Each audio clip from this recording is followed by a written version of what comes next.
This is my KitchenAid mixer. It has a loose head, wobbling back and forth when it mixes, so I'm going to fix it today, show you how to do that as well. If yours is doing this, make sure you unplug your unit. And you're going to take this Phillips headed screw off the back.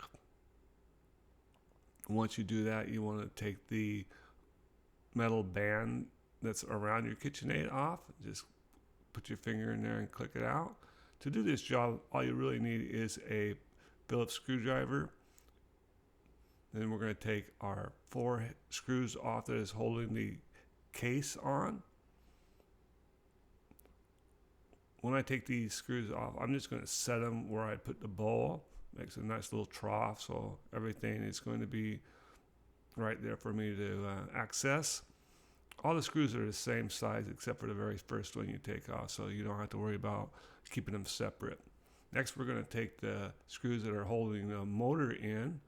There are 2 of those, and then we're going to take the 4 screws that are holding the gear case off as well. So just take those off and set them down. This job is going to take about 10 minutes for you to complete. It's not too big of a job at all. If you do have a tough time getting the screws off, you can get yourself a little magnet like I just used to grab one. Once I take the gear case off, I set it off to the side. There's lots of grease in there, so try not to get your fingers all dirty from the grease. All the screws are out. Now I'm going to begin unplugging the electrical. There are 4 connections on mine. Make sure you understand where they go back to. They are only black and white. There's a circuit board on there that's going to say black and white as well, but it's good to take a picture with your camera before you do this job. That way you can always refer back to it and make sure that you got your connections correct. You don't want this thing running backwards or not running at all. With it unplugged, I'm going to take and remove the motor and just set it on top of it. It's not completely removed from the circuit board, but now that I have the motor out, I'm going to put it in a spot that I can access the screws that I need to access.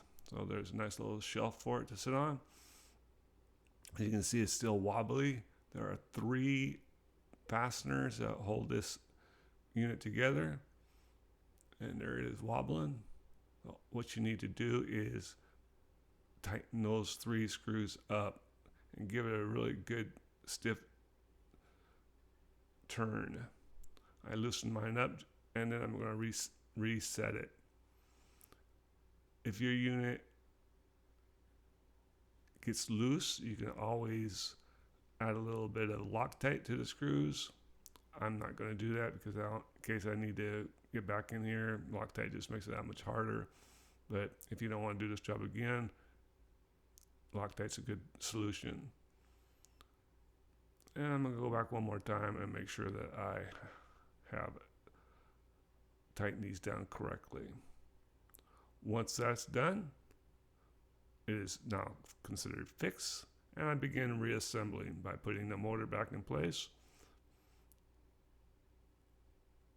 I'm going to put the electrical connections on. So basically what I'm doing is doing a reverse of what I did before, just going backwards and reassembling it. Put the gear casing on and the electrical motor in place. Once I get that tightened down, I'm going to spin the fan motor, make sure it's free, and then I'm going to put the head casing back on, put it in place. Again, I'm going to put my 4 screws in there, tighten it down, put the band back on. Lastly, I'll put the screw in, and the job is complete. Thanks for watching. Hope this helps. Good luck with your baking.